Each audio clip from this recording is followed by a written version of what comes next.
Bienvenidos al Diario Fantasmal, donde exploramos las sombras de la historia que otros no se atreven a investigar. Antes de comenzar con el relato de esta noche, los invito a suscribirse a nuestro canal y a dejarnos en los comentarios desde dónde nos están viendo. Su apoyo nos permite seguir trayendo a la luz estas historias olvidadas. Las linternas titilantes del pasado, a menudo, iluminan verdades que preferiríamos dejar en la oscuridad. Sin embargo, algunas historias exigen ser contadas, sin importar cuánto deseemos apartar la mirada. El relato de esta noche es uno de esos cuentos, una narrativa transmitida a través de generaciones en susurros, preservada en diarios olvidados y cartas desvaídas, siempre justo bajo la superficie de la historia registrada. Esta noche, viajamos a las colinas envueltas en niebla del oeste de Carolina del Norte, al año 1844, cuando el nombre Silverpine era pronunciado con reverencia y temor.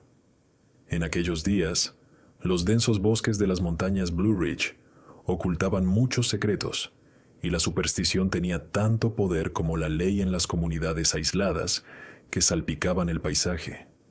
Carolina del Norte en 1844 era un estado en transición. La segunda Gran Awakening religiosa había barrido la región, dejando una población devotamente cristiana, pero profundamente supersticiosa.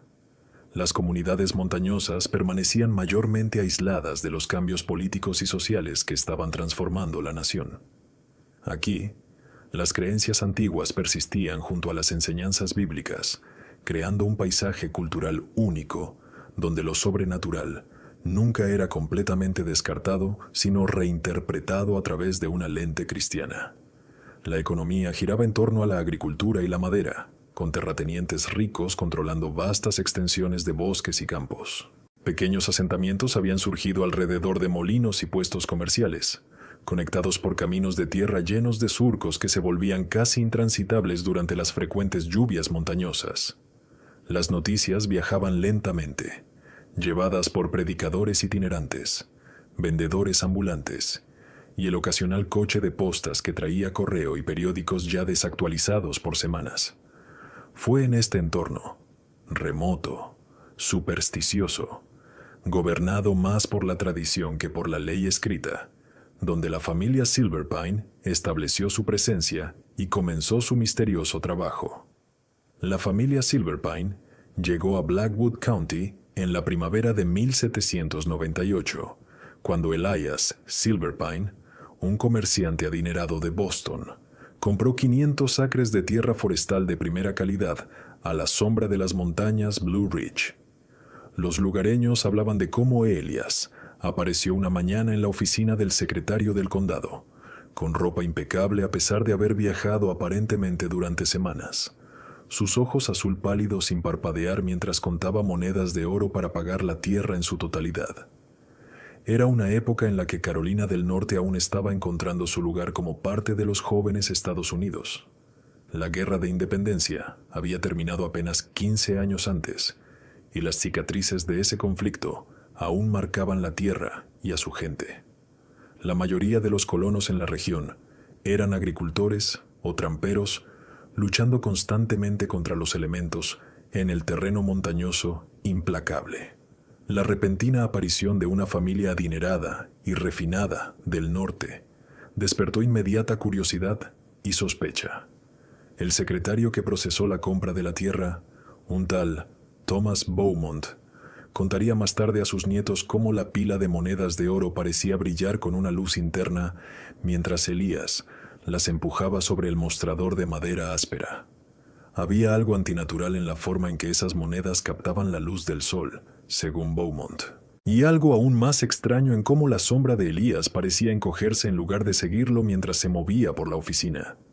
Elías afirmaba haber hecho su fortuna en el comercio marítimo, importando bienes exóticos de Europa y el lejano Oriente. Sin embargo, no existían registros de sus negocios en Boston ni en ningún otro puerto americano. Cuando se le preguntaba sobre viajes o cargamentos específicos, sonreía levemente y cambiaba de tema, ofreciendo en cambio invertir en empresas locales, ofertas que pocos podían permitirse rechazar, a pesar de las dudas sobre la fuente de su riqueza. En 6 meses, Silver Pine Manor estaba terminado en la cima de la colina más alta del condado, un testimonio de una riqueza que parecía haber surgido de la nada. La casa de 3 pisos, con sus columnas blancas y amplias verandas, era visible a millas de distancia, sus ventanas brillando como ojos vigilantes sobre el valle. Los artesanos y trabajadores locales contratados para ayudar con la construcción hablaban de plazos imposibles cumplidos, de trabajos que continuaban durante la noche guiados por linternas que ardían con una llama azul inusual, de cimientos excavados más profundamente de lo necesario, como si la estructura estuviera siendo anclada a los mismísimos huesos de la montaña. La arquitectura en sí era peculiar, una mezcla de elegancia neoclásica típica de las casas sureñas adineradas y elementos más antiguos y esotéricos que parecían fuera de lugar en la naturaleza americana. Gárgolas se alzaban en las esquinas del tejado, sus rostros ni completamente humanos, ni del todo bestiales. La entrada principal presentaba un arco inscrito con símbolos que no se asemejaban a ningún alfabeto conocido por los canteros locales. Lo más inusual era la completa ausencia de espejos o superficies reflectantes en toda la mansión. Incluso las ventanas estaban hechas de un cristal especial que transmitía luz, pero no ofrecía reflejo.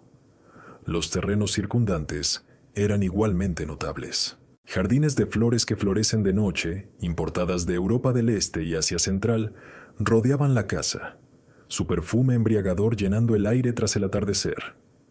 Los bosques más allá estaban cuidadosamente mantenidos, con ciertos árboles marcados por extraños símbolos tallados en su corteza. Una serie de círculos de piedra, cada uno alineado con precisión con marcadores astronómicos, salpicaban la propiedad a intervalos regulares. Los guías cherokee locales se negaban a acercarse a estos círculos, afirmando que perturbaban las energías naturales de la montaña y creaban lugares delgados, donde la frontera entre mundos se volvía peligrosamente permeable. Elías trajo consigo a una joven esposa, Constance, cuya delicada belleza y comportamiento reservado despertaron curiosidad entre los habitantes de Ravens Hollow, la ciudad cercana. Rara vez se la veía en público y cuando lo hacía, mantenía su rostro parcialmente oculto bajo un elaborado sombrero. Su piel poseía una calidad translúcida que las mujeres locales envidiaban e intentaban replicar con polvos y lociones, sin lograr nunca capturar esa luminiscencia sobrenatural que parecía emanar desde dentro en lugar de reflejarse desde fuera. En una era en la que el valor de una mujer a menudo se medía por sus habilidades sociales y su capacidad para entretener, la reclusión de Constance Silverpine era particularmente notable. Nunca organizaba reuniones de té ni cenas, como se esperaba de una dama de su posición. Las pocas mujeres que afirmaban haber conversado con ella describían una voz como campanillas distantes, melodiosa pero de algún modo hueca, como si resonara desde un lugar más allá del reino físico. Los orígenes de Constance Silverpine seguían siendo tan misteriosos como los de su esposo. Elías la presentaba como la hija de un noble rumano, educada en las mejores academias europeas.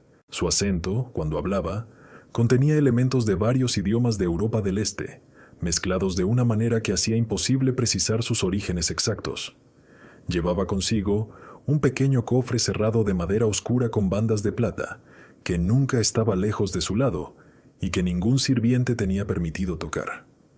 Una criada, empleada brevemente en la mansión en aquellos primeros años, afirmó haber vislumbrado el contenido de este cofre cuando Constance lo abrió una noche tarde. La joven, Abigail Porter, huyó de la casa a la mañana siguiente, buscando refugio con el ministro local. Cuando se le preguntó qué había visto, Abigail solo dijo que el cofre contenía tierra más oscura que cualquier otra en esas montañas y cosas que no deberían ser preservadas.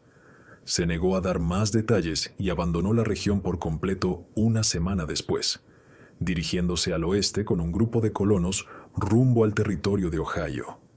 La pareja no tenía hijos cuando llegaron, lo que inicialmente alimentó especulaciones sobre la salud de Constance o la virilidad de Elías. Tales chismes eran comunes en pequeñas comunidades donde el linaje y la descendencia se consideraban aspectos esenciales de un matrimonio exitoso.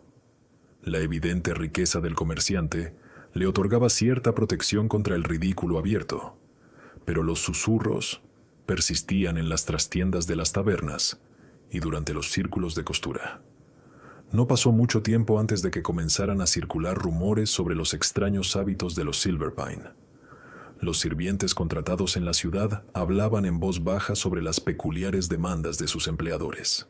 Espejos retirados de todas las habitaciones, cuencas de agua vaciadas inmediatamente después de su uso, cubiertos de plata guardados bajo llave, excepto en ocasiones especiales. Algunos afirmaban haber sido despedidos, simplemente por llevar un espejo en presencia de la señora Silverpine. La familia no mantenía un horario regular de comidas, al menos no uno que se ajustara a los patrones normales. La cocina podía permanecer fría y sin usar durante días, para luego estallar en una actividad frenética en medio de la noche. Las entregas de alimentos consistían principalmente en carnes raras, siempre solicitadas lo más frescas y sanguinolentas posible. Sin embargo, los invitados a las raras cenas formales en la mansión reportaban que los Silverpine apenas consumían comida, simplemente moviéndola por sus platos, mientras animaban a sus visitantes a comer con entusiasmo. Lo más perturbador eran las actividades nocturnas, observadas por aquellos que vivían o trabajaban cerca de la finca. Se veían luces moviéndose por el bosque en las horas más oscuras de la noche, sin seguir caminos establecidos. Cantos extraños en lenguas desconocidas para los oídos locales resonaban en el viento durante la luna nueva. El ganado de las granjas vecinas aparecía muerto al amanecer, sus cuerpos sin marcas salvo por pequeñas heridas precisas en el cuello o la muñeca, completamente drenados de sangre, pero intactos de otra manera. Pero la riqueza imponía respeto, y la generosidad de Elias Silverpine hacia la comunidad, financiando la construcción de la primera iglesia y escuela del pueblo, aseguraba que los rumores quedaran en eso. Rumores. El dinero hablaba alto en la joven república, donde las distinciones de clase supuestamente habían sido abandonadas, pero la prosperidad aún abría puertas que permanecían firmemente cerradas para los pobres. Las donaciones de los Silverpine eran lo suficientemente sustanciales como para silenciar incluso las lenguas más suspicaces, al menos en foros públicos. Elías parecía entender instintivamente que la filantropía servía como escudo y distracción. Cuando surgían preguntas sobre sus negocios o la fuente de su riqueza aparentemente inagotable, el pastor invariablemente recordaba a su congregación la caridad cristiana de la familia. La nueva campana en la torre de la iglesia, inscrita con el nombre Silverpine, resonaba cada domingo, ahogando los murmullos de aquellos que se preguntaban por qué los donantes nunca asistían a los servicios. Para 1802, los rumores de extraños sucesos en la propiedad Silverpine comenzaron a extenderse más allá de Ravens Hollow. Los viajeros que pasaban cerca de la finca reportaban escuchar música inquietante flotando entre los árboles en noches sin luna. Los cazadores afirmaban que sus perros se negaban a acercarse a los límites de la propiedad, acobardándose y gimiendo si se les obligaba a hacerlo. Los guías Cherokee, que habían recorrido esas montañas durante generaciones, ahora evitaban ampliamente el área, diciendo a los colonos que la tierra alrededor de la mansión se había convertido en un lugar donde las sombras tenían dientes. Estas historias podrían haber quedado como folclore local, de no ser por el invierno de 1805, cuando 3 niños del pueblo desaparecieron en el lapso de un mes. Las desapariciones coincidieron con el primer embarazo de Constance Silverpine, un hecho notado por muchos, pero mencionado solo en las conversaciones más privadas. Los grupos de búsqueda peinaron las montañas, pero no encontraron rastro de los niños desaparecidos.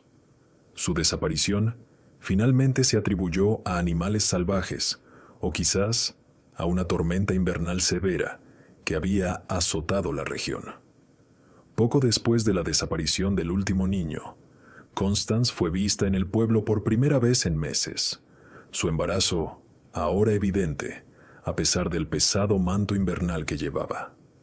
Los testigos describieron cómo la nieve parecía evaporarse antes de tocar su piel y cómo su aliento no producía vapor en el aire helado.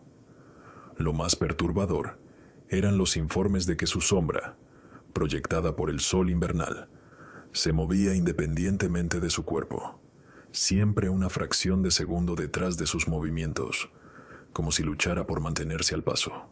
El nacimiento de Edgar Silverpine en la primavera de 1806 no fue atendido por ninguna partera o médico de Ravens Hollow.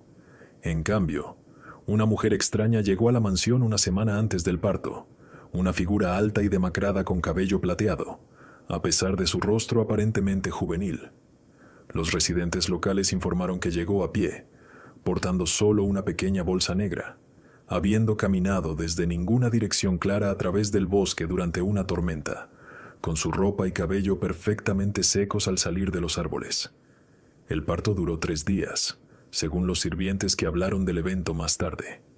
La mansión resonaba con gritos que sonaban menos como los de una mujer en trabajo de parto, y más como un alma en tormento. En la noche final, cuando los gritos de Constance alcanzaron su punto máximo, una oscuridad cayó sobre el valle que iba más allá de la ausencia normal de luz. Los testigos la describieron como una densidad en el aire que sofocaba las linternas y amortiguaba el sonido, una oscuridad que parecía pulsar con vida propia. Cuando finalmente amaneció, la extraña partera había desaparecido, habiendo partido sin ser vista, sin dejar huellas en el barro que rodeaba la finca. Elías anunció el nacimiento de un hijo sano, aunque nadie del pueblo fue permitido ver a la madre o al niño durante varias semanas. Cuando Constance finalmente apareció en público nuevamente, parecía notablemente inalterada por la experiencia del parto, su figura tan esbelta como antes, su piel aún poseyendo esa luminiscencia inquietante, sus movimientos quizás incluso más gráciles que antes. El pequeño Edgar fue mantenido mayormente oculto de la vista pública durante sus primeros años. Los atisbos reportados por repartidores o mujeres de limpieza, contratadas para ocasiones especiales, describían a un bebé extrañamente alerta que nunca lloraba y cuyos ojos parecían seguir los movimientos con un enfoque e inteligencia antinaturales. Varios sirvientes se negaron a regresar a la mansión después de encontrarse con el niño, aunque les costaba articular con precisión qué los había perturbado de la experiencia. Victoria Silverpine nació 3 años después, en 1809, bajo circunstancias similares. La misma partera misteriosa, la misma oscuridad antinatural, la misma recuperación rápida de Constance, y nuevamente, niños habían desaparecido de asentamientos cercanos en los meses previos al nacimiento. Esta vez, 5 jóvenes de pueblos a hasta 20 millas de Ravens Hollow. Como antes, no se encontró rastro de ellos, a pesar de búsquedas extensas. Thomas, el menor de los hijos Silverpine, llegó en 1814, siguiendo el mismo patrón establecido. Para entonces, la conexión entre los embarazos y las desapariciones se había vuelto demasiado obvia para ignorarla, al menos entre ciertos segmentos de la comunidad.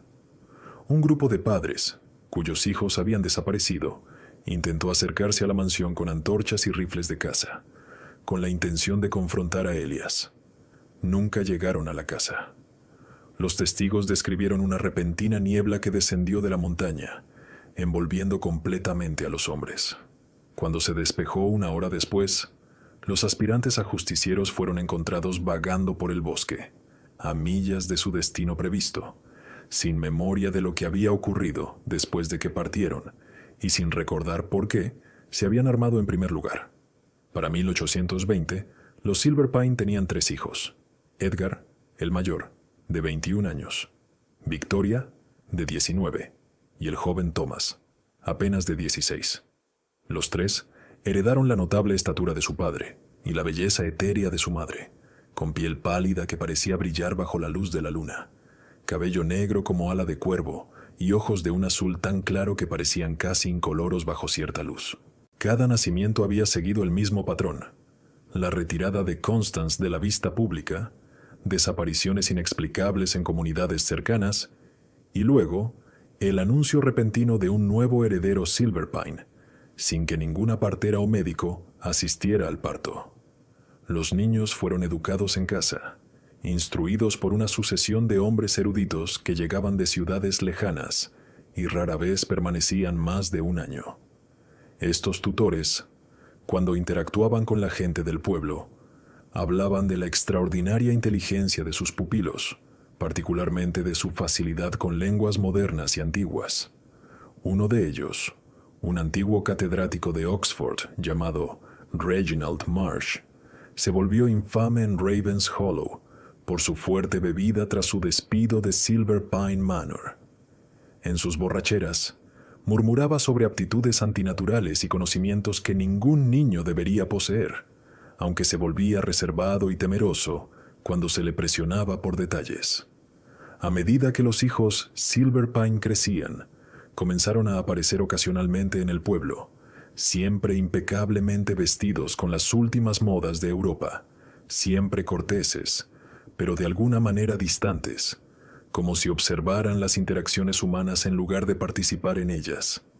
Edgar, el mayor, desarrolló una reputación como un consumado jinete y tirador, aunque se notó que solo montaba en las primeras horas de la mañana o al anochecer, alegando sensibilidad al calor del mediodía. Victoria mostraba talentos musicales notables. Su interpretación del pianoforte se decía que llevaba a los oyentes a las lágrimas, aunque algunos afirmaban que eran lágrimas de un temor inexplicable en lugar de emoción conmovida.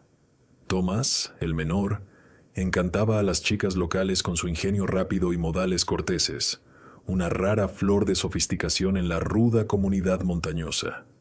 Las peculiaridades de la familia podrían haber quedado como mero material para chismes locales de no ser por el incidente en el Festival de Verano de 1822. Fue allí donde la joven Catherine Harlow, hija del médico del pueblo, se encontró con Victoria Silverpine en el salón de descanso para damas.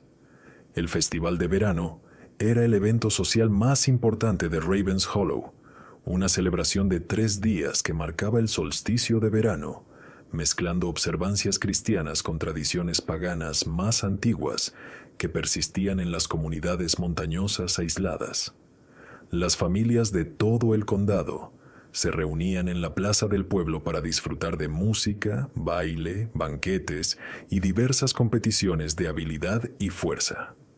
Los Silverpine rara vez asistían a tales reuniones públicas, pero el verano de 1822 fue una excepción, quizás porque Elías había financiado la construcción de un nuevo templete para la ocasión, o tal vez por razones más directamente relacionadas con la alineación de las estrellas en ese solsticio particular. Toda la familia apareció al anochecer del segundo día del festival, su llegada causando un revuelo inmediato entre los asistentes. Se movían entre la multitud con una gracia fluida, aceptando saludos con perfecta cortesía, mientras mantenían una barrera invisible que desalentaba cualquier cercanía genuina. Elías y Constance se sentaron en sillas reservadas, especialmente cerca del templete, observando el baile con la benevolente distancia de la realeza entre plebeyos. Los 3 hijos, Silverpine, se mezclaban más libremente, aunque siempre permanecían a la vista de sus padres. Victoria, particularmente llamativa esa noche con un vestido de seda azul medianoche que parecía absorber la luz de las linternas en lugar de reflejarla, atrajo considerable atención de los jóvenes del pueblo. Bailó con varios compañeros, sus movimientos tan perfectamente sincronizados con la música que otras parejas se detenían para mirarla con admiración. Después de varios bailes, se excusó y se retiró al salón de descanso para damas establecido en la tienda de sombreros adyacente a la plaza. Catherine Harlow, de 17 años y considerada la más sensata de su generación, había entrado al salón momentos antes para arreglar una cinta suelta en su vestido. Las 2 jóvenes nunca se habían conocido formalmente, a pesar de que el padre de Catherine, Era uno de los pocos habitantes del pueblo que ocasionalmente visitaba la mansión en su capacidad profesional como médico. Catherine relataría más tarde a cualquiera que quisiera escuchar cómo estaba ajustándose el cabello en el pequeño espejo montado en la pared cuando notó a Victoria de pie detrás de ella. Sin embargo, cuando se giró para saludarla, se dio cuenta con creciente horror de que, aunque Victoria estaba claramente presente en la habitación, lo suficientemente cerca como para tocarla, su reflejo estaba completamente ausente del espejo. «No vi nada», insistiría Catherine, con la voz temblorosa incluso años después. «Solo la pared detrás de donde estaba parada, como si no estuviera allí en absoluto». Parpadeé varias veces, convencida de que mis ojos me estaban engañando. Incluso extendí la mano para tocar su manga. La seda estaba fría bajo mis dedos, aunque había estado bailando momentos antes y debería haber estado cálida por el esfuerzo, pero el espejo solo mostraba mi propio rostro asustado y un espacio vacío donde ella debería haber estado. La respuesta de Victoria al grito sobresaltado de Catherine solo profundizó el misterio. Simplemente había sonreído, una sonrisa triste y conocedora, y susurró: «Ahora entiendes por qué nos mantenemos apartados», antes de deslizarse fuera de la habitación. La elección peculiar de las palabras, no una negación ni una explicación, sino un reconocimiento que implicaba un secreto largamente guardado, perseguiría a Catherine durante años. Para la mañana siguiente, la historia se había extendido por todo Ravenshollow. Algunos la descartaron como las imaginaciones de una chica que había probado demasiado vino del festival. Otros recordaron sus propios encuentros extraños con los Silverpine a lo largo de los años, como nunca parecían proyectar sombras adecuadas en días soleados, como no había retratos de la familia colgados en su gran casa a pesar de su evidente riqueza y estatus. Los miembros más supersticiosos de la comunidad comenzaron a hacer la señal de la cruz cuando se mencionaba el nombre Silverpine, mientras que otros se burlaban abiertamente de tal pensamiento medieval. El pueblo se dividió rápidamente entre aquellos que creían en el relato de Catherine y aquellos que pensaban que estaba confundida o buscando atención.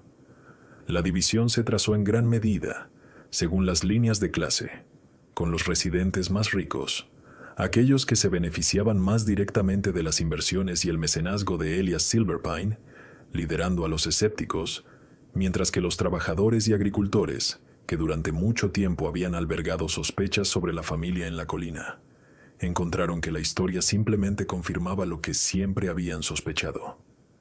El reverendo Thomas Blackwood, que debía su nueva iglesia a la generosidad de Silverpine, pronunció un sermón contundente el domingo siguiente sobre los peligros del chisme y el pecado de dar falso testimonio. Sin nombrar directamente a Catherine, dejó claro que las acusaciones de fenómenos sobrenaturales no eran bienvenidas en su congregación y olían a la misma superstición que los cristianos iluminados debían rechazar. La mitad de la iglesia asintió solemnemente en acuerdo, mientras que la otra mitad notó que la mirada del reverendo nunca se encontraba del todo con la de ellos durante su apasionado discurso. El doctor Harlow, preocupado por el bienestar mental y la reputación de su hija, intentó sofocar los rumores. «Los espejos engañan a los ojos», declaró públicamente. «Mi hija se equivocó, nada más». Era un hombre de ciencia en una era en la que el pensamiento racional comenzaba a desafiar siglos de superstición. Sin embargo, no podía descartar por completo la convicción de su hija. Catherine siempre había sido sensata y observadora, no dada a fantasías ni estallidos emocionales. Su relato detallado, entregado con tal certeza inquebrantable, lo perturbaba profundamente, pero en privado, el buen doctor comenzó a investigar.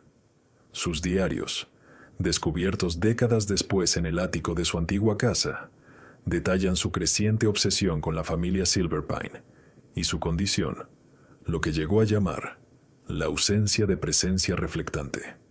Los volúmenes encuadernados en cuero, con páginas amarillentas por el tiempo y manchadas con lo que parecía ser cera de vela y sangre, proporcionan un registro meticuloso de su investigación. Inicialmente, el doctor Harlow Abordó su investigación como un rompecabezas médico. ¿Podría haber alguna condición fisiológica rara que afectara cómo la luz se reflejaba en la forma humana? Consultó su limitada biblioteca médica y escribió a colegas en Boston y Filadelfia, describiendo el fenómeno en términos teóricos para evitar despertar sospechas. Las respuestas que recibió fueron uniformemente despectivas. Las leyes de la óptica simplemente no permitían que un objeto sólido no produjera un reflejo. Frustrado por las limitaciones de la ciencia médica, el doctor recurrió a fuentes de conocimiento más antiguas y esotéricas. Comenzó a recopilar folclore y leyendas de las diversas comunidades que habitaban las montañas, colonos europeos, curanderos cherokee y los descendientes de esclavos escapados que habían formado asentamientos ocultos en los valles más remotos. Cada cultura tenía sus propias historias de seres que caminaban sin reflejos, aunque los nombres y atributos específicos variaban ampliamente. Las entradas de este período revelan que el Dr. Harlow había comenzado a investigar textos médicos antiguos y folclore, buscando cualquier mención de fenómenos similares. Sus notas hacen referencia a casos europeos oscuros que datan del siglo XVI, principalmente en aldeas montañosas aisladas de Rumania e Italia del Norte, donde se decía que familias enteras no proyectaban imagen alguna en superficies reflectantes. La investigación del doctor pronto se extendió más allá de las fuentes locales. Estableció correspondencia con eruditos en Europa, particularmente en las regiones de los Cárpatos, donde se habían reportado fenómenos similares. Libros comenzaron a llegar a su casa, tomos antiguos con encuadernaciones de cuero agrietado, sus páginas cubiertas de lenguas que pocos en Ravens Hollow podían leer. Catherine, que había recibido una educación inusualmente completa para una joven de su tiempo, ayudó a su padre a traducir pasajes de textos en latín, francés y alemán. Una entrada en particular, fechada el 3 de octubre de 1822, destaca: he mantenido correspondencia con el profesor James Whitmore del Medical College en Filadelfia respecto a la anomalía Silverpine. Sugiere una condición hereditaria rara que afecta las propiedades físicas de la reflexión de la luz. Pero esta explicación parece completamente inadecuada. La luz sigue leyes inmutables. Ninguna condición médica podría alterar principios tan fundamentales de la filosofía natural. Cuanto más investigo, más me siento atraído por explicaciones que yacen más allá del ámbito de la ciencia aceptada. El curandero cherokee, Grey Wolf, a quien consulté la semana pasada por el reumatismo de un paciente, habló de personas huecas que caminan entre nosotros, seres que parecen humanos pero carecen de un alma verdadera y por lo tanto no proyectan reflejo. En su tradición, tales entidades no son necesariamente malignas, pero son fundamentalmente diferentes de los humanos, regidos por reglas distintas y movidos por hambres diferentes. Los viajeros romaníes que pasaron por Ravens Hollow este verano compartieron creencias similares, aunque en sus cuentos, los que no tienen reflejo son explícitamente peligrosos. Strigoi los llamaron seres no muertos que se alimentan de la esencia vital de los vivos. Su anciana, una mujer cuya edad no pude adivinar, me dio un amuleto de madera de cerval y hilo de plata que afirmó revelaría la verdadera naturaleza de tales criaturas. Lo acepté por cortesía, aunque no doy crédito a tales supersticiones. Comienzo a sospechar que algo mucho más antinatural está en juego. La gente del pueblo susurra sobre brujería y condenación, pero soy un hombre de ciencia. Debe haber una explicación racional, incluso si está más allá de nuestro entendimiento actual. Las siguientes entradas del Dr. Harlow documentan sus esfuerzos por observar directamente a los Silverpine, aunque de manera discreta. Se posicionaba estratégicamente durante las reuniones en el pueblo, notando cómo los miembros de la familia siempre parecían conscientes de las superficies reflectantes a su alrededor, ajustando sutilmente sus posiciones para evitar ser capturados en espejos o metal pulido.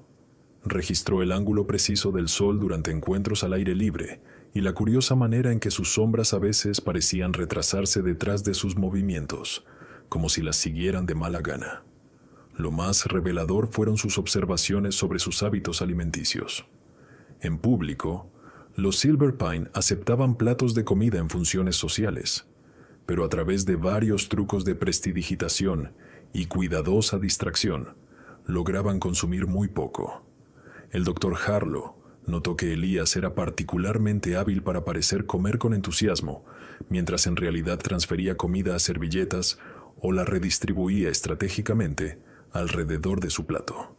Los niños empleaban tácticas similares, aunque con menos destreza, recibiendo ocasionalmente miradas severas de su padre cuando su engaño se volvía demasiado obvio. El doctor también documentó la aparente aversión de la familia a ciertas sustancias y objetos.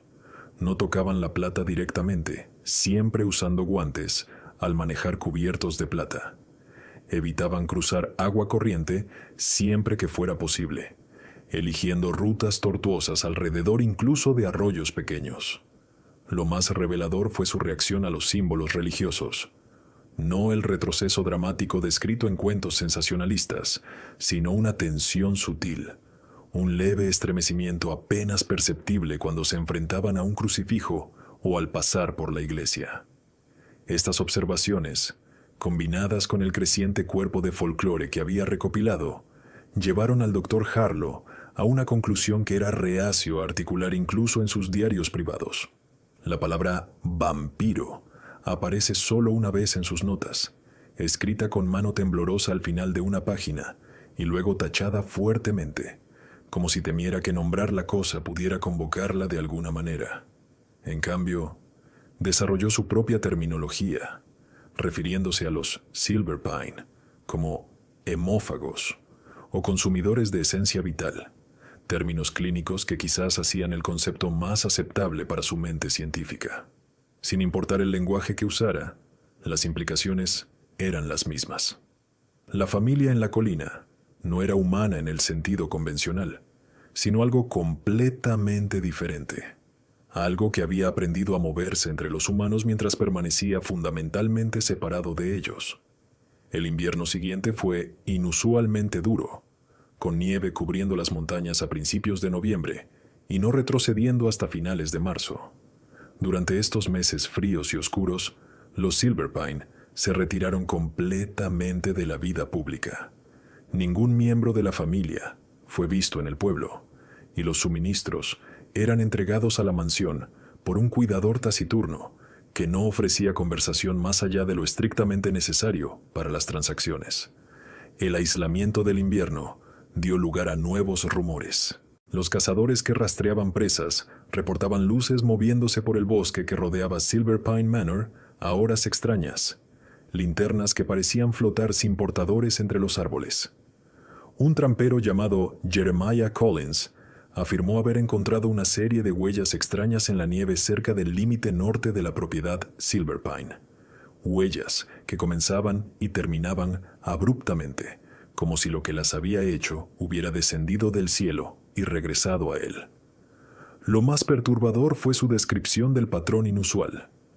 Como la bota de un hombre, dijo a los parroquianos en la taberna, pero con los dedos apuntando hacia atrás, como si caminara al revés. Tales cuentos podrían haber sido descartados como exageraciones de hombres que habían pasado demasiado tiempo solos en la naturaleza, de no ser por el descubrimiento de 2 cadáveres de ciervos al borde del pueblo una mañana de febrero. Los animales habían sido completamente drenados de sangre, sin otras heridas visibles, excepto por pequeñas punciones precisas en sus gargantas. Cuando el carnicero del pueblo examinó los restos, declaró que nunca había visto nada igual en 30 años de preparar caza. No fueron lobos ni pumas, insistió. Esos dejan un desastre. Esto fue clínico. Lo que sea que hizo esto tomó solo la sangre y dejó la carne intacta. No es natural y no se parece a ningún cazador que haya conocido. Incidentes similares continuaron durante todo el invierno. Ganado encontrado sin sangre pero sin daños. Animales salvajes descubiertos en el mismo estado en los bordes de las granjas.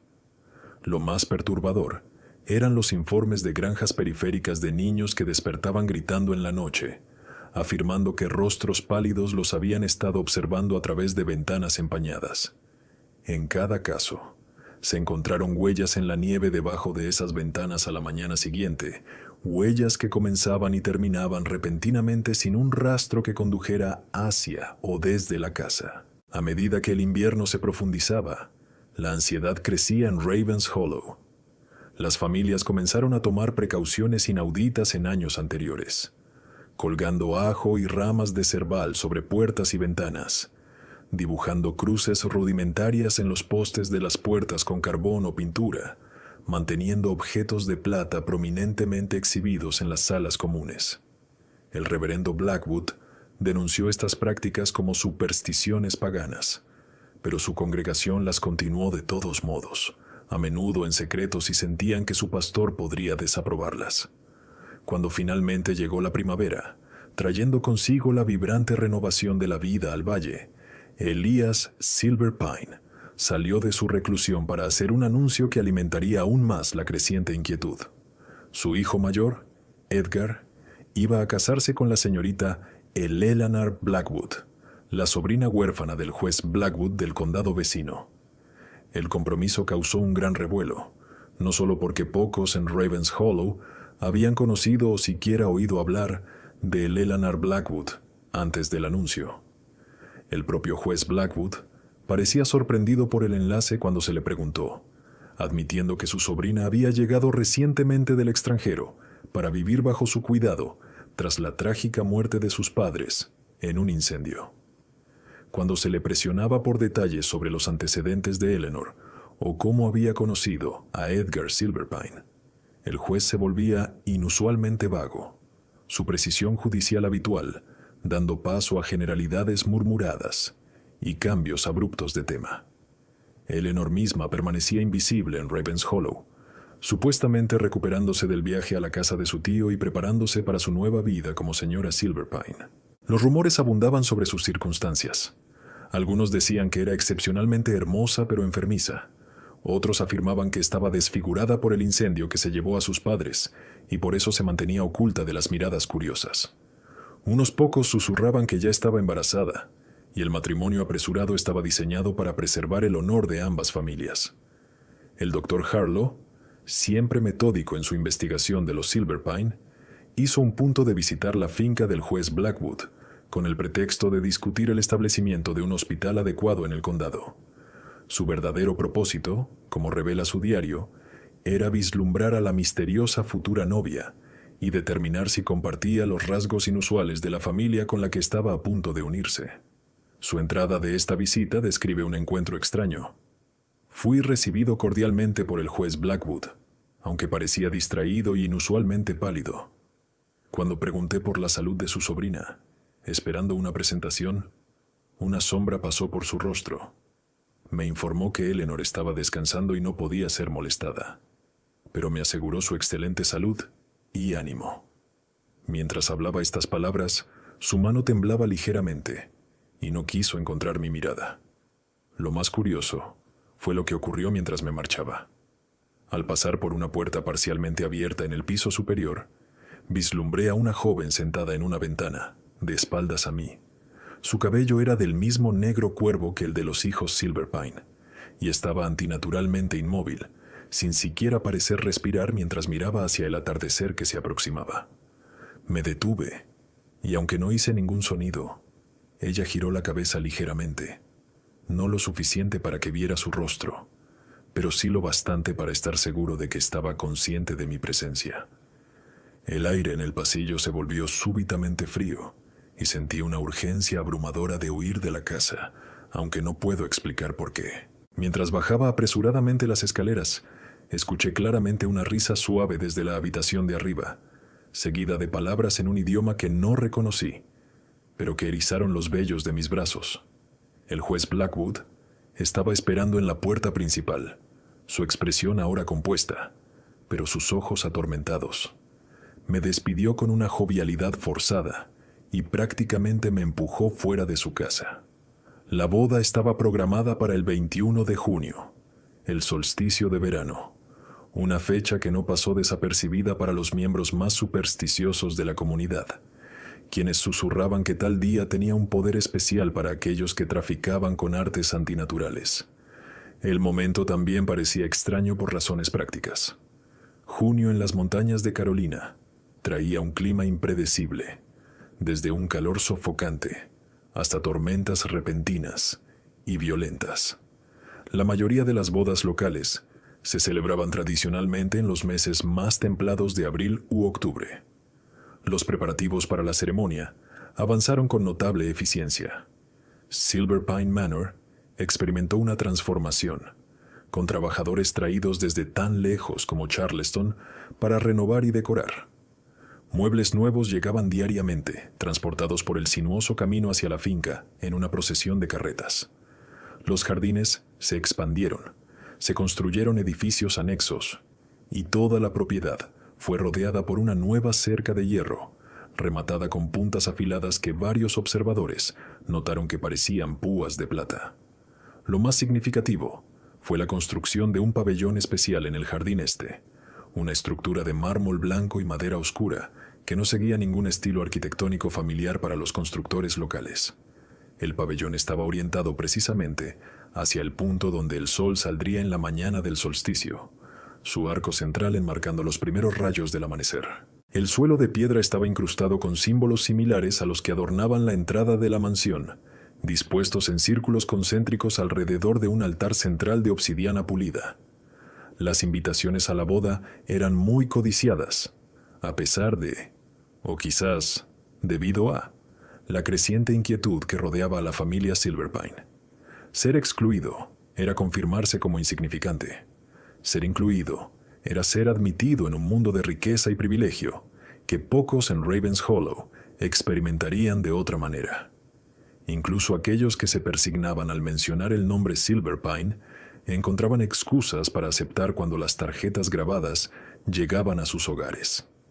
El Dr. Harlow recibió su invitación 3 semanas antes de la ceremonia, una tarjeta color crema pesada entregada por un mensajero que apareció en su puerta exactamente a medianoche, le entregó el sobre sin decir una palabra y desapareció en la oscuridad antes de que el doctor pudiera responder. La invitación en sí era bastante convencional en su redacción, aunque el doctor notó que la tinta parecía brillar ligeramente bajo ciertas luces, y el papel conservaba un leve aroma a un perfume desconocido que le hizo sentir mareado momentáneamente cuando abrió el sobre. Su entrada en el diario esa noche revela sus sentimientos encontrados. Debería rechazar esta invitación por principio, dado lo que ahora sospecho sobre los Silverpine. Sin embargo, no puedo negar que presenta una oportunidad sin igual para observar a la familia en un entorno donde podrían bajar la guardia durante las festividades. Estoy particularmente interesado en ver a esta Eleanor Blackwood, de quien sospecho firmemente que no es más sobrina del juez de lo que yo soy el rey de Inglaterra. Asistir conlleva riesgos, sin duda. Si son lo que creo que son, podrían estar al tanto de mi investigación. Elías siempre me ha parecido un hombre que no pasa por alto nada, y ha habido momentos en los que he sentido sus ojos sobre mí, incluso cuando no estaba a la vista. Aún así, es poco probable que intenten algo a la vista de los ciudadanos más prominentes del condado. Y tomaré ciertas precauciones. El espejo de plata en el bolsillo de mi chaleco, el amuleto de cerval proporcionado por la mujer romaní, tal vez un pequeño frasco de agua bendita, aunque me siento algo ridículo incluso considerando tales salvaguardas medievales. En los días previos a la boda, Ravens Hollow bullía de actividad y especulación. Se encargaron vestidos nuevos, se cepillaron y plancharon trajes viejos, se acicalaron los caballos hasta que brillaban para el cortejo hacia la mansión. Sin embargo, bajo la emoción, corría una corriente subterránea de ansiedad. Varias familias que habían recibido invitaciones anunciaron de repente que viajarían para visitar parientes en pueblos lejanos, excusas convenientes que les permitían evitar el evento sin rechazar directamente la hospitalidad de los Silverpine. La mañana de la boda amaneció clara y anormalmente cálida, con el sol elevándose en un cielo sin nubes que prometía un día sofocante. Los invitados comenzaron a llegar a Silverpine Manor poco después del mediodía, sus carruajes formando una fila que se extendía casi hasta el pueblo.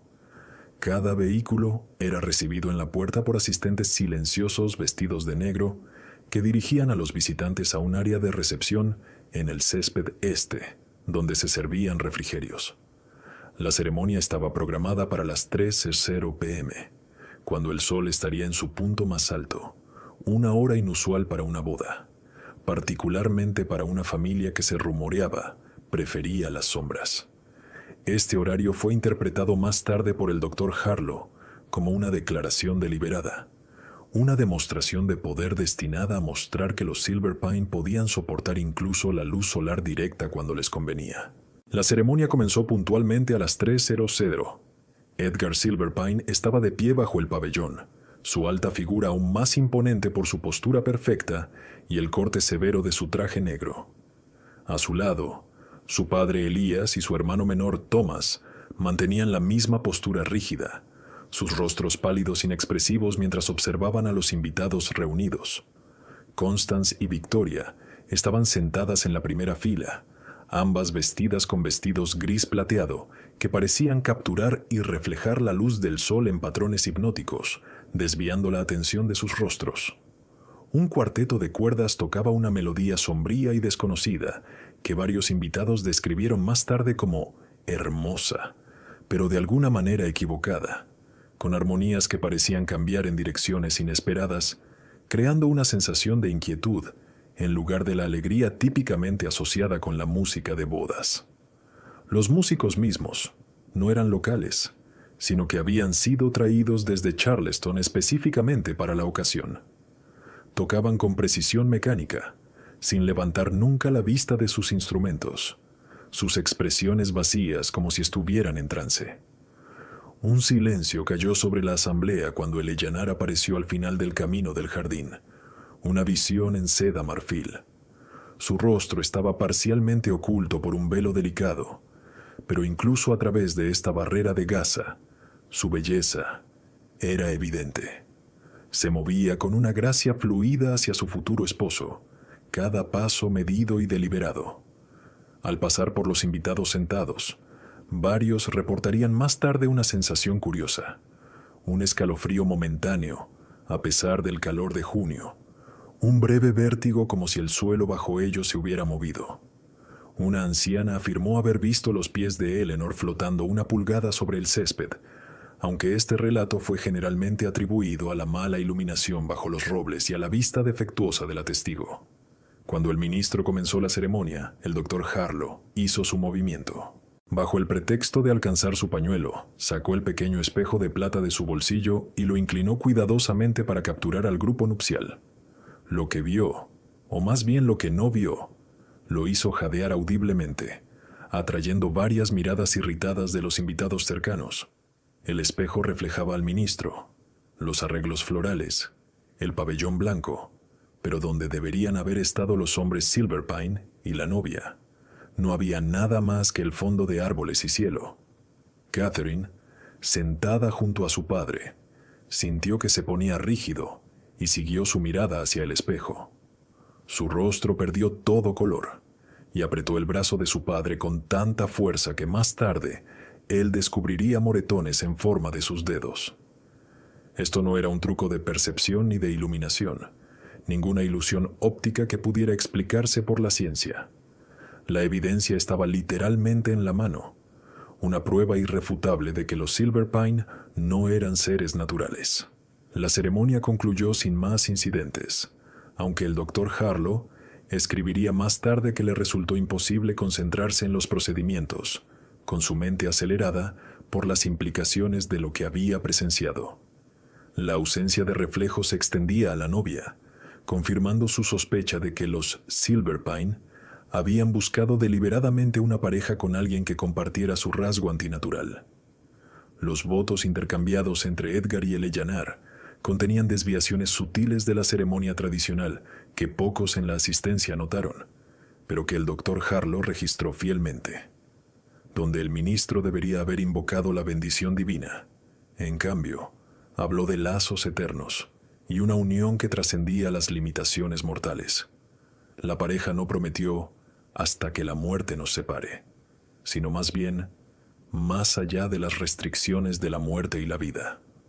Palabras que enviaron un escalofrío visible a través de varios de los invitados mayores. Lo más peculiar fue el intercambio de sangre en lugar de anillos, un ritual pequeño y rápido realizado con tanta destreza que solo aquellos en las filas más cercanas pudieron ver claramente lo que ocurrió. Edgar y Eleanor se pincharon cada uno su propio dedo con un alfiler de plata. Luego presionaron las heridas juntas, su sangre mezclándose mientras el ministro ataba sus manos con un cordón de seda blanca y roja trenzada. Durante toda esta ceremonia, sus ojos permanecieron fijos el uno en el otro con una intensidad que muchos invitados describieron más tarde como hipnótica o depredadora. Durante la recepción que siguió, el Dr. Harlow observó a la familia de cerca. Notó que, a pesar del calor del verano, no consumían comida ni bebida en público. El banquete de bodas, elaborado y costoso como era, parecía más para el beneficio de los invitados que de la familia que celebraba. Al caer el crepúsculo y encenderse las linternas por todo el jardín, el Dr. Harlow se encontró abordado por el propio Elias Silverpine. La expresión del patriarca de la familia era bastante agradable, pero sus ojos contenían una advertencia que heló la sangre del doctor. No pude evitar notar su curiosidad científica antes, doctor, dijo Elías, su voz suave pero con un borde inconfundible. Aunque aprecio a un hombre de aprendizaje, debo advertir contra perseguir ciertas líneas de investigación con demasiado vigor. Algunos misterios es mejor dejarlos sin explorar por el bien de todos los involucrados. Antes de que el doctor Harlow pudiera responder, Elías continuó. Entiendo que su hija fue la primera en notar la condición única de Victoria. Es una joven perspicaz. Espero que sus talentos la lleven a la sabiduría en lugar de a la desgracia. La amenaza, aunque velada, era inconfundible. El doctor Harlow asintió rígidamente y aseguró a Elías que su interés era puramente académico. El patriarca sonrió, un gesto que no llegó a sus ojos, y pasó a saludar a otros invitados. Esa noche, al regresar a casa, el doctor Harlow hizo una extensa entrada en su diario, detallando todo lo que había observado y especulando sobre posibles explicaciones. Su escritura, usualmente medida y precisa, se volvió cada vez más frenética a medida que avanzaba la entrada. No son seres naturales. De esto estoy ahora seguro. ¿Qué son? No puedo decirlo con ninguna confianza científica. Las leyendas de vampiros y espíritus vienen a la mente, pero siempre he descartado tales cuentos como productos de la ignorancia y la superstición. Sin embargo, hoy he visto con mis propios ojos algo que desafía la explicación racional. La ausencia de reflejo es solo un síntoma de su otredad. He observado a lo largo de los años que ninguno de los miembros de la familia parece envejecer a un ritmo normal. Elías no se ve diferente ahora de cuando llegó a nuestro pueblo hace casi 25 años. Y Constance, que debe estar bien entrada en sus 40, conserva la apariencia de una mujer de la mitad de su edad. Más perturbador aún es el aparente propósito detrás de la unión de hoy. Esto no fue un matrimonio por amor, a pesar de la actuación para nuestro beneficio. La forma en que Elías observó la ceremonia sugirió satisfacción en un plan que llevaba mucho tiempo gestándose. Creo que ha estado criando a sus hijos deliberadamente, seleccionando parejas con rasgos específicos para fortalecer cualquier linaje antinatural que representen. Temo por la joven Eleanor, ya sea que llegó a esta unión conociendo la verdadera naturaleza de la familia a la que se unía, o si ella misma es una de su especie. Y temo aún más por nuestra comunidad. ¿Por qué propósito podrían tener estos seres al establecerse entre nosotros? En los días posteriores a la boda, la vida en Ravens Hollow volvió a sus ritmos normales. Los Silverpine, una vez más, se retiraron a la privacidad de su finca, vistos solo ocasionalmente cuando los negocios requerían su presencia en el pueblo. Se decía que Edgar y su novia estaban de luna de miel en Europa, aunque nadie había presenciado su partida y ningún carruaje se había visto salir de la mansión. Pasaron 4 meses sin incidentes, y los chismes sobre la boda apenas comenzaban a desvanecerse cuando el pueblo fue sacudido por un nuevo desarrollo. El juez Blackwood, que visitaba a su sobrina en Silver Pine Manor, fue encontrado muerto en el camino de regreso a su propia finca, con su caballo aún de pie, obedientemente junto a su cuerpo, cuando un agricultor local lo descubrió al amanecer.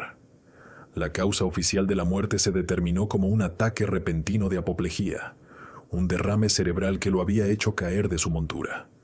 Pero los rumores se extendieron rápidamente de que el rostro del juez mostraba una expresión de terror absoluto y que no quedaba sangre en su cuerpo cuando fue encontrado. El doctor Harlow, llamado a examinar el cuerpo, registró en privado que encontró 2 pequeñas heridas punzantes en el cuello del juez, parcialmente ocultas por su cuello y fáciles de pasar por alto si no se buscaban cuidadosamente. Las sospechas del doctor se profundizaron, pero mantuvo este descubrimiento para sí mismo, consciente del peligro que tal conocimiento podría traer. El funeral del juez fue asistido por todos los ciudadanos prominentes del condado, incluidos los Silverpine, o más bien Elias, Constance, Victoria y Thomas. Edgar y Eleanor enviaron sus condolencias desde el extranjero, incapaces de regresar a tiempo para la ceremonia. El doctor Harlow notó en su diario que la familia no mostró el menor indicio de dolor o incomodidad durante el servicio, a pesar de que el juez había sido el único pariente vivo de Eleanor.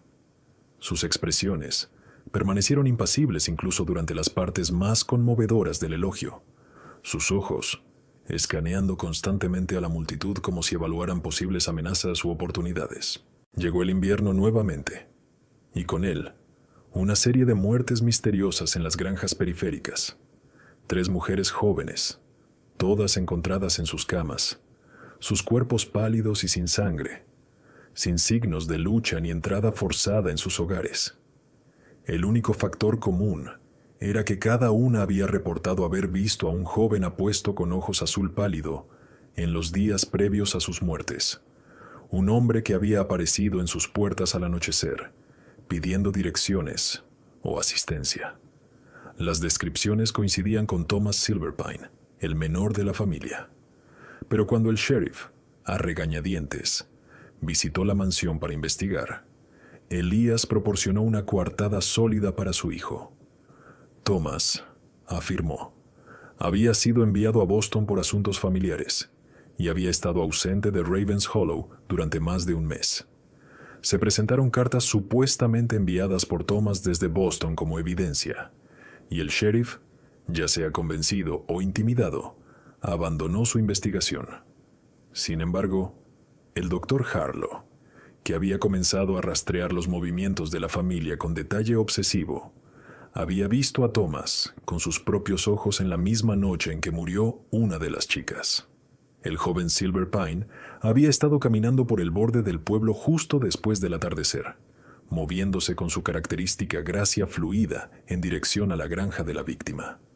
Cuando el doctor reportó este avistamiento al sheriff, el hombre de la ley se mostró visiblemente incómodo y sugirió que tal vez el doctor Harlow se había equivocado en la luz menguante. Thomas Silverpine está en Boston, insistió el sheriff, sin mirar a los ojos del doctor. He visto las cartas yo mismo. Tal vez viste al joven William Cooper. La gente ha comentado sobre el parecido. William Cooper era un chico local de 15 años con cabello rojo y pecas, que no se parecía en nada a Thomas Silverpine. El doctor Harlow salió de la oficina del sheriff convencido de que el hombre de la ley había caído bajo la influencia de la familia, ya fuera por soborno, intimidación o medios más sobrenaturales. No podía determinarlo.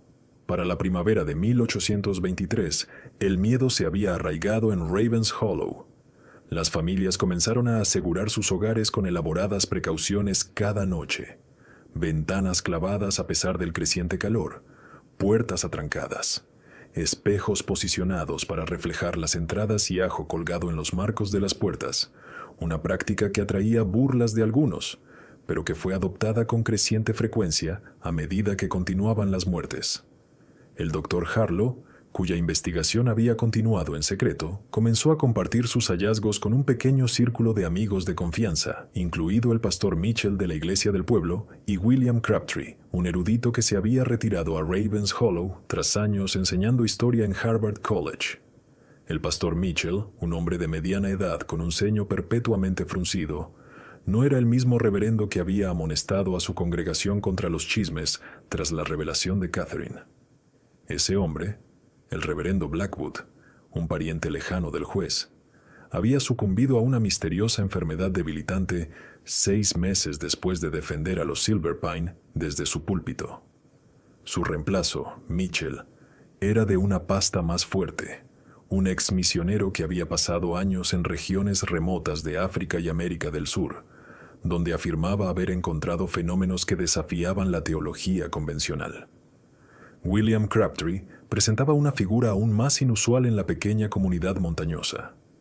En sus 70 años, con una mata de cabello blanco y ojos negros penetrantes, había llegado a Ravens Hollow ostensiblemente por el aire de montaña, que afirmaba aliviaba sus problemas respiratorios. Pero a medida que su amistad con el Dr. Harlow se profundizaba, confesó una motivación diferente. Había dedicado su carrera académica al estudio de lo que llamó seres paralelos, entidades que se asemejaban a los humanos pero existían según leyes naturales diferentes. Su investigación controvertida había forzado su retiro de Harvard, pero continuó sus estudios en privado, atraído a Ravens Hollow por rumores sobre los Silverpine que le habían llegado a través de correspondencia académica. Los 3 hombres se reunían regularmente bajo el pretexto de un grupo de discusión académica, su verdadero propósito oculto a la comunidad en general. Crabtree, con su extenso conocimiento del folclore europeo, proporcionaba contexto histórico para los fenómenos que estaban presenciando, mientras que el pastor Mitchell contribuía de mala gana con conocimientos de textos religiosos que trataban sobre seres antinaturales y métodos para combatirlos. Fue durante una de esas reuniones a finales de abril cuando se les unió un 4º miembro inesperado, Catherine Harlow, quien había estado documentando en secreto los movimientos de la familia Silverpine durante meses, siguiéndolos a distancia siempre que dejaban su finca. Nunca viajan juntos durante el día, informó a los hombres asombrados. Y he observado que, aunque pueden moverse bajo el sol, parecen debilitados por una exposición prolongada. Elías, en particular, parece envejecer visiblemente después de 1 hora bajo la luz directa del sol, solo para volver a su apariencia juvenil a la mañana siguiente. Cuando su padre comenzó a reprenderla por ponerse en peligro, Catherine lo interrumpió con información que lo silenció por completo. Eleanor Silverpine está embarazada. Los sirvientes dicen que dará a luz a principios de septiembre. Las implicaciones de esta noticia dejaron al grupo en un silencio atónito. ¿Un hijo nacido de lo que fueran los Silverpine compartiría sus rasgos antinaturales? ¿Su nacimiento fortalecería su dominio en la región? ¿O podría representar alguna vulnerabilidad en su defensa por lo demás impenetrable? El pastor Mitchell fue el primero en hablar. Debemos tomar medidas antes de que esta abominación entre en nuestro mundo. El nacimiento de tal criatura podría anunciar una oscuridad más allá de nuestra imaginación. El Dr. Harlow, aunque perturbado por el desarrollo, aconsejó moderación. Todavía carecemos de pruebas definitivas de su verdadera naturaleza, y aunque sean lo que sospechamos, no podemos simplemente asaltar la mansión y destruirlos. Elías tiene conexiones poderosas en el gobierno estatal, y cualquier acción directa probablemente resultaría en nuestra propia destrucción, legalmente, si no físicamente. William Crabtree ofreció una tercera perspectiva. Lo que necesitamos es observar el nacimiento en sí. Si el niño carece de reflejo como sus padres, tendremos pruebas irrefutables para presentar a autoridades más allá del condado de Blackwood, tal vez incluso a oficiales federales o instituciones científicas. El grupo finalmente acordó un plan. Intentarían colocar a alguien dentro de Silverpine Manor a medida que avanzara el embarazo. Idealmente, una persona con conocimientos médicos que pudiera asistir legítimamente al parto. El candidato obvio era el propio Dr. Harlow, pero su conocida curiosidad por la familia lo hacía una elección demasiado sospechosa. En cambio, decidieron acercarse a Martha Winters, una partera que había entrenado brevemente bajo el Dr. Harlow y que era conocida por su discreción. Sus servicios serían naturalmente buscados para el parto, especialmente porque era poco probable que los Silverpine arriesgaran traer a un médico de fuera de la zona que pudiera notar sus peculiaridades. Martha inicialmente se mostró reacia a involucrarse en lo que percibía como tonterías supersticiosas, pero la promesa de un pago sustancial, combinada con la insistencia del Dr. Harlow en que estaría realizando un servicio para la ciencia, finalmente la persuadió. Aceptó informar todo lo que observara durante sus visitas a la mansión y particularmente durante el parto mismo. Durante el verano de 1823, Martha hizo visitas regulares a Silverpine Manor, ostensiblemente para verificar el estado de Eleanor y prepararse para el parto.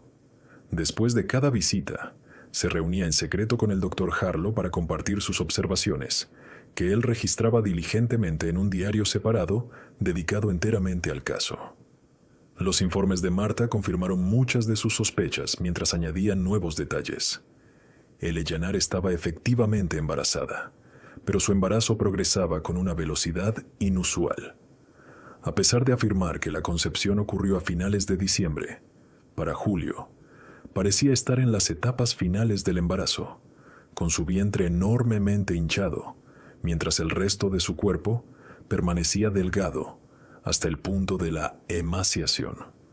La partera también notó que toda la casa operaba en un horario nocturno, con los miembros de la familia más activos después del atardecer y retirándose justo antes del amanecer.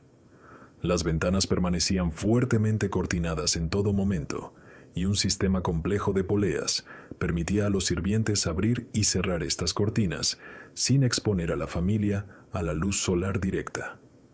Lo más perturbador fueron las observaciones de Martha sobre la dieta de Eleanor. La joven consumía carne cruda varias veces al día, cuanto más sanguinolenta mejor, y se quejaba constantemente de una sed que el agua no podía saciar.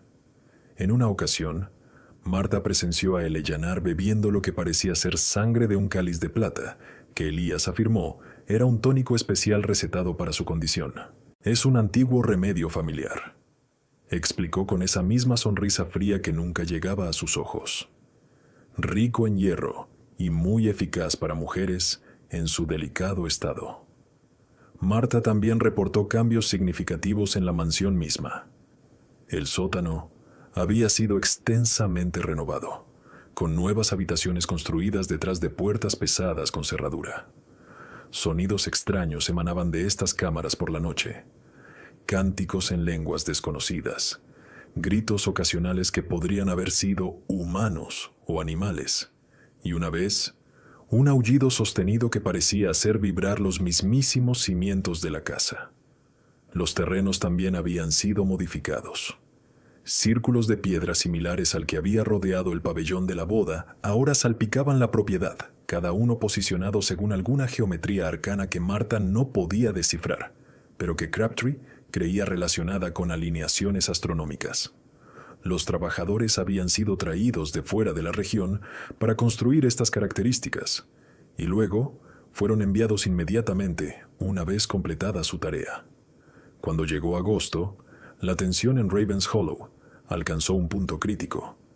Habían ocurrido 3 muertes más en el área circundante, todas siguiendo el mismo patrón.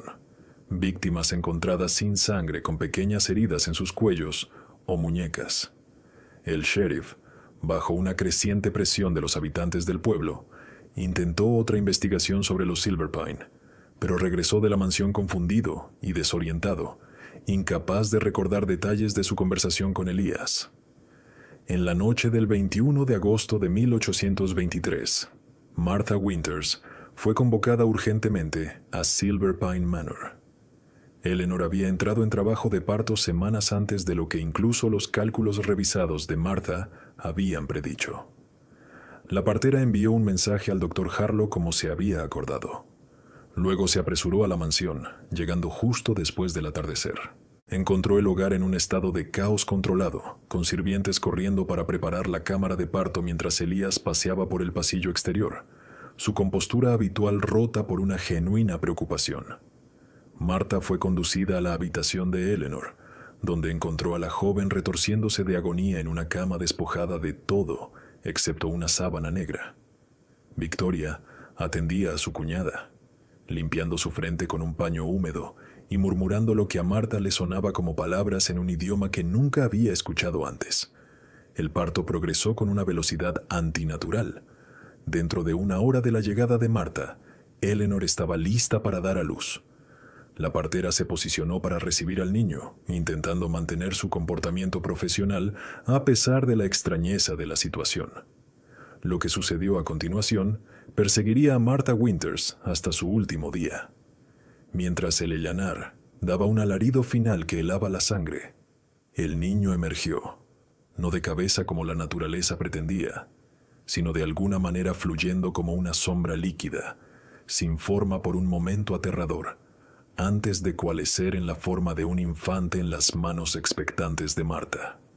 El niño, un varón, no lloró. Abrió ojos que estaban completamente enfocados y conscientes, de un rojo profundo que se desvaneció al azul pálido característico de la familia, mientras Marta observaba.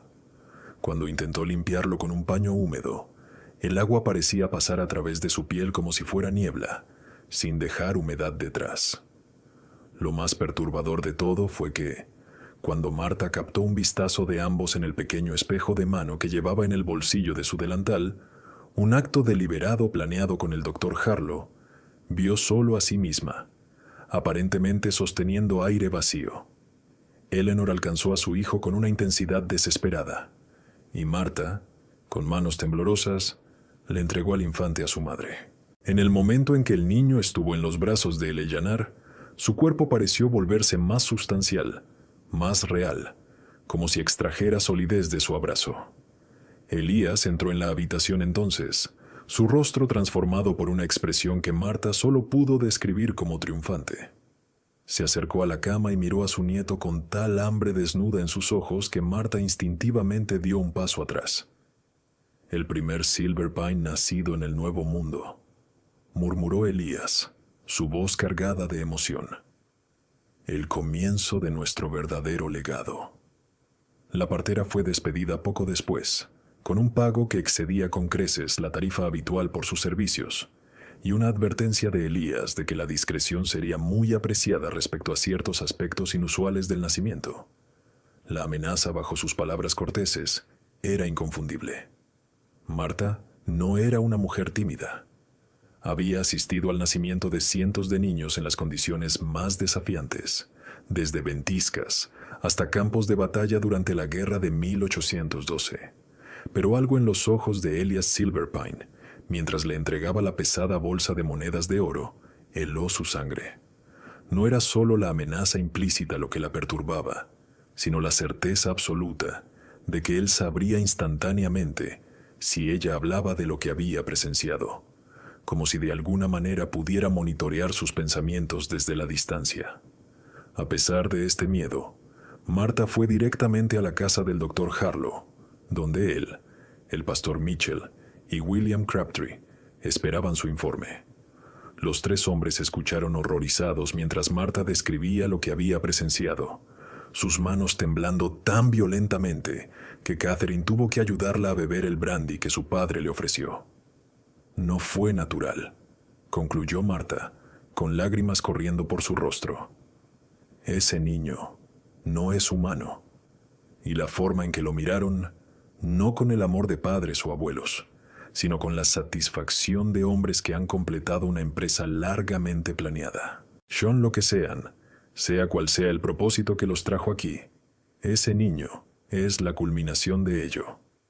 Crabtree, que había estado tomando notas durante el relato de Marta, levantó la vista con una expresión grave.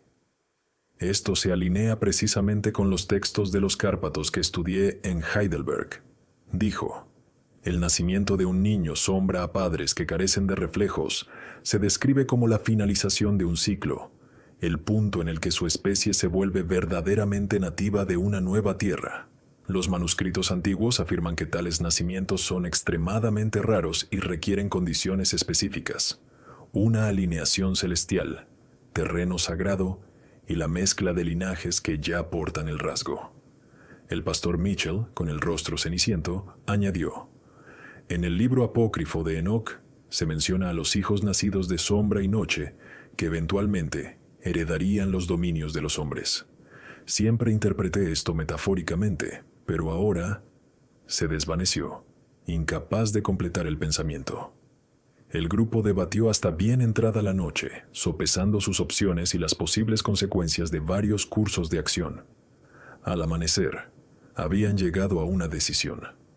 Reunirían pruebas metódicamente durante las próximas semanas, documentando todo lo que pudieran sobre los Silverpine y su hijo antinatural, y luego llevarían su caso al propio gobernador, evitando a las autoridades locales que podrían estar bajo la influencia de Elias.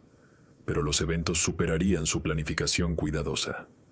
3 días después del nacimiento, Ravens Hollow despertó para descubrir que Silverpine Manor estaba abandonado. La familia, sus sirvientes y todos los objetos de valor portátiles habían desaparecido en la noche, dejando solo habitaciones vacías y tierra removida detrás. El sheriff Thomas Morgan, un hombre práctico que siempre había descartado los rumores sobre los Silverpine como tonterías supersticiosas, organizó una búsqueda en la propiedad. Lo que él y sus ayudantes descubrieron sacudió su visión del mundo racional hasta lo más profundo. El sótano de la mansión, que se extendía profundamente en la ladera, contenía evidencia de actividades que desafiaban cualquier explicación inocente. Altares de piedra manchados con lo que parecía ser sangre, cadenas fijadas a las paredes con grilletes dimensionados para adultos y niños, una colección de instrumentos quirúrgicos dispuestos con precisión meticulosa, junto a una larga mesa equipada con restricciones. Lo más perturbador fue una cámara oculta a la que se accedía a través de una estantería giratoria, que contenía 7 ataúdes pequeños. 6 estaban vacíos, pero el séptimo contenía los restos de lo que podría haber sido un niño, ahora nada más que polvo y huesos frágiles con marcas curiosas talladas en el cráneo. El informe del sheriff, preservado en los registros del condado, describe sus hallazgos con detalle clínico, aunque señala que 3 de sus ayudantes renunciaron a sus puestos inmediatamente después de la investigación, negándose a discutir lo que habían visto bajo la mansión. El propio Sheriff Morgan, previamente conocido por su jovialidad y robusta constitución, parecía envejecer una década en los días posteriores a la búsqueda. Comenzó a beber en exceso y fue encontrado muerto por su propia mano menos de un mes después, dejando una nota críptica que decía solo: «Todavía están observando. Regresarán. Que Dios tenga misericordia de todos nosotros». Una investigación reveló una serie de túneles bajo la mansión que se extendían lejos en el bosque circundante, pasajes que parecían haber sido construidos años antes, quizás incluso mientras se construía la casa. Estos túneles mostraban signos de uso reciente, con múltiples huellas en el suelo húmedo que conducían fuera de la propiedad. La partida repentina de la familia podría haber sido el fin de la historia, un alivio para la comunidad perturbada que dejaron atrás. Pero el Dr. Harlow y su círculo de confidentes sabían mejor. Los Silverpine no se habían ido lejos, solo lo suficiente para escapar del escrutinio inmediato. Comenzaron a llegar informes de una nueva familia que se establecía en Darkwater, un pequeño asentamiento a unas 50 millas al oeste, más profundo en las montañas. Un comerciante adinerado llamado Edward Pine, su esposa Constance, sus 3 hijos adultos y un nieto infante habían comprado la antigua finca Miller, pagando con monedas de oro, justo como Elias Silverpine había hecho décadas antes. Las descripciones coincidían perfectamente. El padre alto y dominante, la madre etéreamente hermosa, los hijos con esa combinación distintiva de cabello negro cuervo y ojos azul pálido. Solo su apellido había cambiado, y aún esa transformación era apenas sutil. Era como si se sintieran tan seguros de su poder, tan ciertos de la credulidad humana, que no veían necesidad de un disfraz elaborado. La noticia envió al Dr. Harlow a una frenética actividad.